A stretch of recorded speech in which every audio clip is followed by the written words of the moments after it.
Hi friends, ఈ వేసవికాలంలో ఎక్కువగా ప్రిపేర్ చేసుకునే మజ్జిగ చారుని ఇలా ట్రై చేయండి. చాలా టేస్టీగా ఉంటుంది.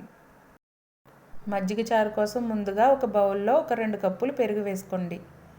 పెరుగు వేసుకుని అందులో కొద్దిగా పసుపు, టేస్ట్కి సరిపడగా సాల్ట్ వేసుకుని బాగా బీట్ చేసుకోండి.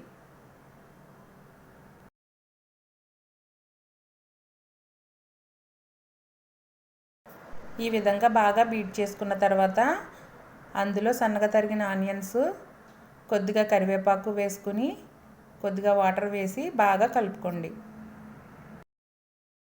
ఇలా కలుపుకుని పక్కన పెట్టుకోండి. తర్వాత స్టవ్ ఆన్ చేసుకుని ప్యాన్ పెట్టుకుని అందులో ఒక 3 స్పూన్లు ఆయిల్ వేసుకుని హీట్ చేసుకోండి. ఆయిల్ హీట్ అయిన తర్వాత అందులో 1 స్పూన్ మినపప్పు, 1/2 స్పూన్ ఆవాలు, 1/2 స్పూన్ జీలకర్ర వేసుకుని ఫ్రై చేసుకోండి. ఇవి కొద్దిగా ఫ్రై అయిన తర్వాత అందులో 1 స్పూన్ సన్నగా తరిగిన అల్లం ముక్కలు వేసుకుని ఫ్రై చేసుకోండి. అల్లం ముక్కలు కూడా ఫ్రై అయిన తర్వాత అందులో పచ్చిమిర్చి చీలికలు, ఎండుమిర్చి, కొద్దిగా కరివేపాకు, సన్నగా తరిగిన ఆనియన్స్ వేసుకుని ఫ్రై చేసుకోండి.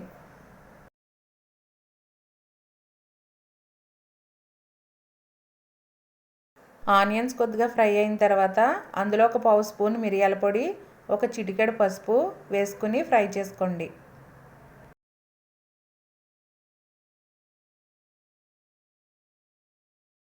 ఆనియన్స్ ఎక్కువసేపు ఫ్రై అవ్వనవసరం లేదండి. ఈ విధంగా ఫ్రై అయిన తర్వాత స్టవ్ ఆపుకుని బీట్ చేసుకున్న మజ్జిగను వేసుకోండి.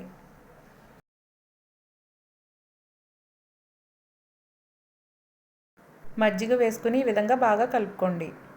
అంతేనండి, మజ్జిగ చారు అయితే రెడీ అయిపోయింది. ఈ వీడియో కనుక మీకు నచ్చినట్లయితే లైక్ చేయండి, షేర్ చేయండి, సబ్స్క్రైబ్ చేయండి.